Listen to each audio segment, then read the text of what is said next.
Righto. So now this is going to be a discussion. So here we're going to break up in probably two groups,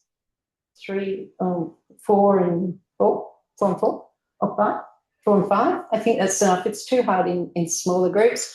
Online, I'm going to put you into breakout rooms, okay? And what we're going to do here is we're going to talk about what does good look like. So here at GVG, what does good performance look like? Based on everything you know and tools you've been given and, your situation, because I'm not, I don't work here. So let's work out what does great performance management look like? If you're online, probably take a picture or a screenshot of this so you don't forget what you're doing, okay? What is GVG's performance philosophy and expectations of managers? Now, I know the performance review process is new, but I assume, because you're such good managers, that you've read through some of the documentation that's been shared. Okay, well then, if you haven't, that's fine. We'll work out what you think the philosophy is here at GVG, okay, and the expectations of you as managers, okay? So what is the manager's role also in driving clarity, accountability and performance? Okay, so we'll start here. We'll take one group from here. So Jordan. For us, great performance looks like excellent, clear comms and transparency in those comms, so there's not withholding information. Engagement, sorry, you're not writing any of these? No.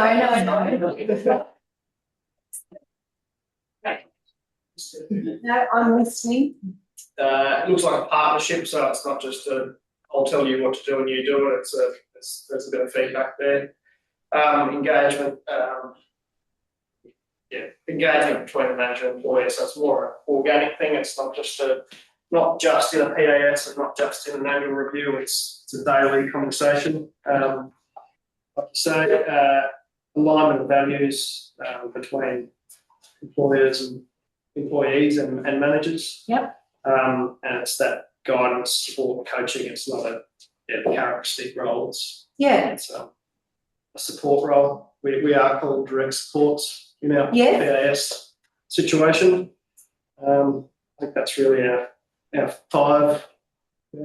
Yep, fantastic. Okay, and so the expectation of you is to make sure you're doing all that, right? You've got some anything else to add?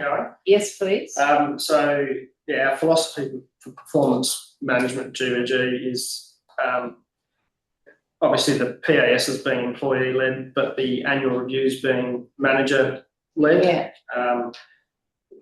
One thing that Bryden raised was escalating business risk. So the expectation was if there was something that we didn't feel comfortable with as managers, that HR should have some input in, directors, whatever it is, into these psychosocial sorts of things. Outside potentially our wheelhouse, we had so the expectation to not walk past things that we are not to GVG standards. So it's the integrity, self-seeking training for ourselves. If there's something that we can't do on our own or achieve, being proactive in chasing that, dealing with the issues as they arise, not just putting them off. Paul mentioned in resourcing, you get to the end of a job and you could use another resource. It's not just letting it go at the expense of everyone else in the room. It's dealing with it there and then. With the words you said, play the long game properly and you'll always come out on top. I think it was a good one-liner. I like that. And then just a consistent approach, so fairness and equity in everything you do. It's not a different strokes for different folks. It's having a set way of doing things. Obviously adjusting your approach to suit the person in terms of whether they like a more softly approach or it's a are happy being told what to do. Yeah. Absolutely. And then moving into the last one. So, you happy for me to keep going? Yeah. So, our role in driving clarity, accountability, performance. So it's the big one we thought was the why matters. So it's giving context, background to decisions, to feedback, whatever it is. I think you can't just lump a direction on them and not expect to have any negative feedback in any way. Listening as much as talking, which is a tricky one sometimes, and agreeing to that any plan that might come out of that talking. So we talked about probably a bit about the context, but explaining goals and then empowering people to do them. Being available, like you said, it's not a. I think the role of the manager, the most important thing is guiding the people, and that's where you have to be available. Despite it may be a pain sometimes, I think it is. That's important.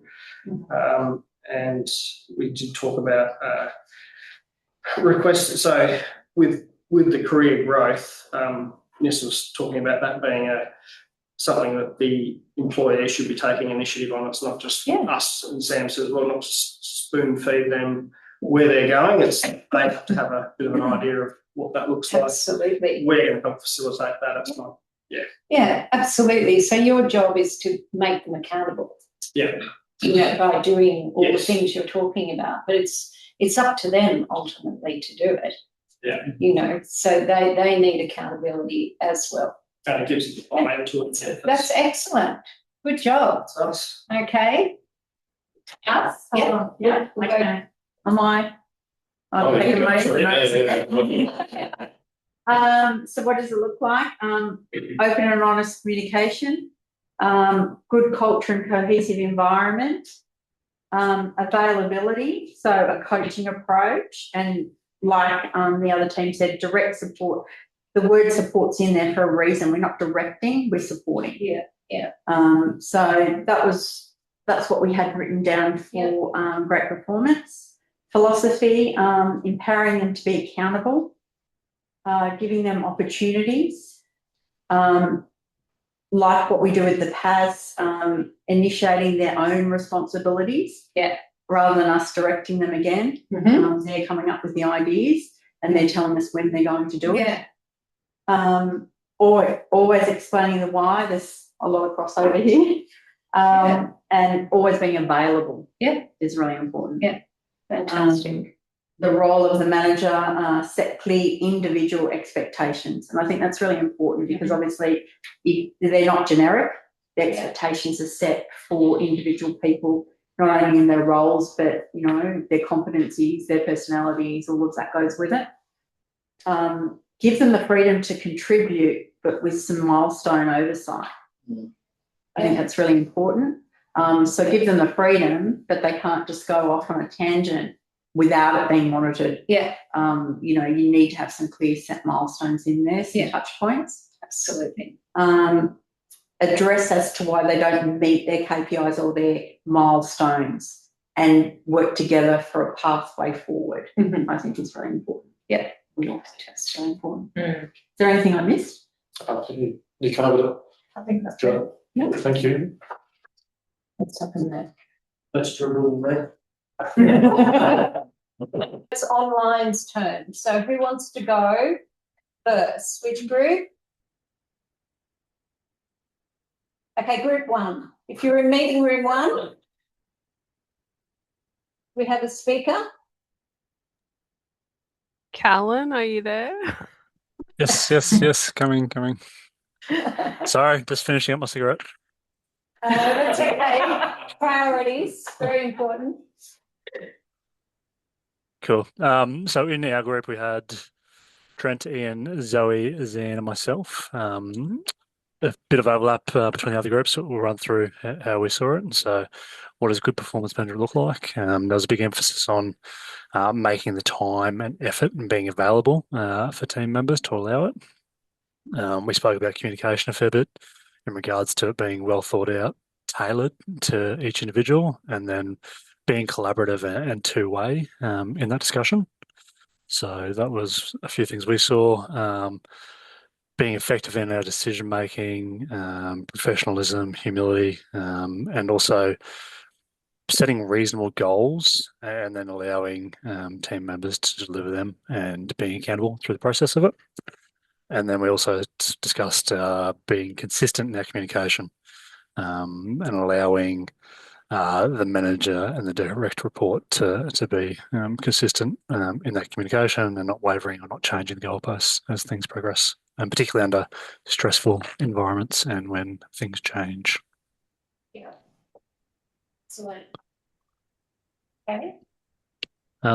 In regards to the GVG expectation, performance methodology and philosophies, we spoke about a few of our values and humility, and we spoke for a fair bit about addressing performance consistently in every conversation, as opposed to waiting for big milestones or big performance reviews.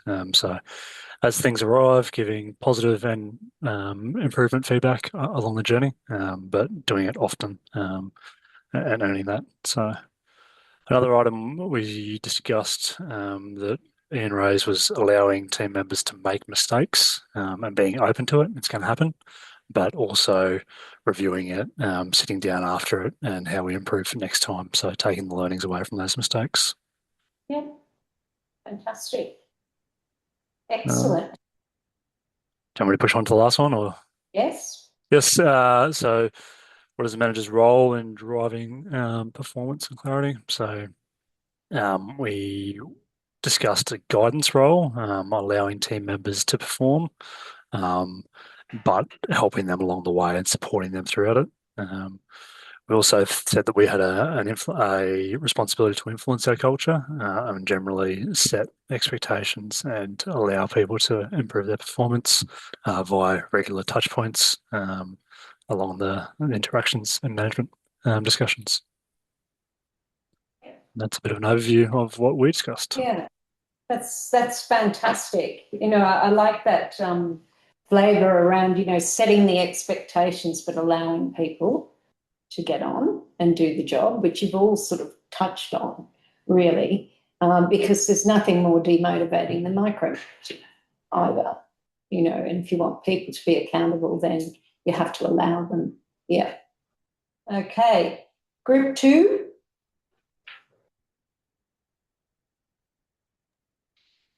Nick, are you going to do it or I'll jump in? So we sort of spoke about what does great performance from management look like. It was more around about setting clear goals and expectations for people.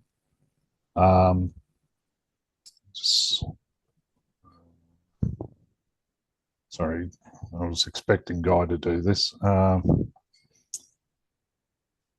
There's nothing like it. Yeah, I've been just put on the spot. Do you want me to continue, Nick? Yeah, you can continue.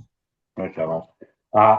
So the first one about the great performance, we came up with 5 heaps of discussions, just trying to pick out the best 5. Everybody's already said them, so it's just going to be a repeat. But providing clear goals and expectations, ensuring collaboration, having shared objectives, promoting good culture, equaling alignment and equaling employee retention, and then obviously the communication, the feedback between the manager and the staff. So they were the what great performance management looked like. As far as we didn't get around to talking about performance philosophies, so we'll let the other groups fill that space in. But as far as the manager's role in driving clarity, accountability, and performance, I mean, it says it in itself. And we've talked about providing assistance, helping each other, and delivering. It's all about delivering the program. In the case of construction, project on time, on budget, quality, safely. And at the end of the day, making sure everybody's happy. That's us. Yeah, that's important. Thank you. That's great. Heidi, sorry, can I I just sort of put some notes through some of the other people's comments and things like that. And I think one of the other things in regards to performance philosophy and expectations and the accountability is probably having honest discussions with staff, you know, when you're doing performance agreements. But another thing is, you know, if you're going to turn around and, you know, generate some expectations on performance management, is also, you know, being clear on the measures that you set on how you evaluate these performance goals. Yeah, very good point.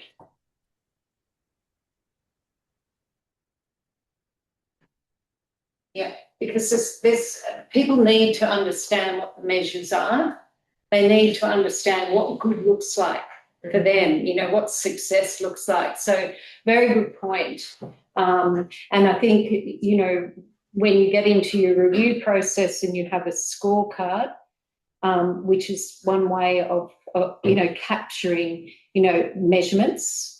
And then, you know, I'm not sure what you have here, but there may be some certain KPIs as well. But, you know, measures are really, really important, because otherwise it's all a bit, you know, pointless.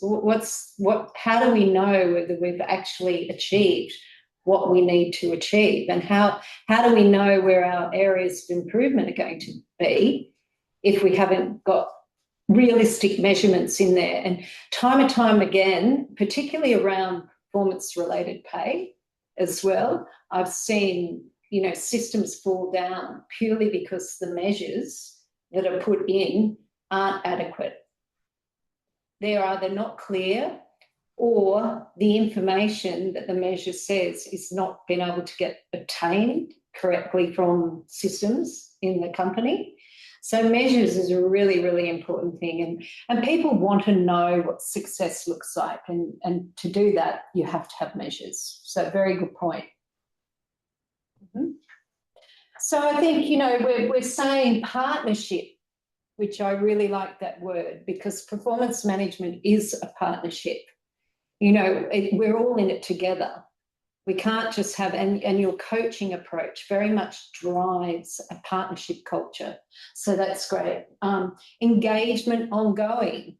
You know, it's not a one-off. It's not a set and forget situation. And you've got systems in place with the PAS, for example.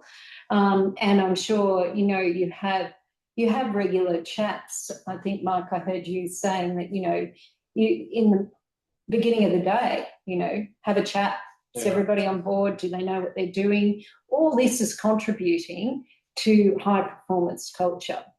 Okay. Open and honesty. You know, sometimes it's hard to be open and honest, but it really is the best way forward. But it is also, you know, very important that we understand the people's, you know, personalities in our team, so we understand how they take on information. So actually, you know, what you're communicating to them is in a style that's going to engage them, as opposed to get their back up or make them feel, you know, demotivated. And then we've got support, which is in your role, obviously, and availability. So you can't support if you're not available. So very good. You know, set the individual goals. Individuals like things about them, you know, so it is important to have the individual goals, and we'll talk more about later in the session today, you know, making sure that feeds through into the team and company objectives. Reasonable goals. So I really like that point. You know, there is no point in setting a goal that's not achievable. It's unfair, it's demotivating, you know. And look, if there's, and you make, that's where the good conversation comes in, really making sure that people are feeling comfortable with their goals. And if they're not, trying to understand why. Because it may be something that actually they don't need to worry about. You know, it may be in their own mind. So having that conversation and making sure you're delivering what you need to deliver, because that's your responsibility as managers, is to actually deliver what the company needs to do to be able to be successful and, you know, ultimately pay everyone and, you know, grow. And then, measures, which we just talked about. So some really good information came out of that exercise, but also some real alignment in your thinking.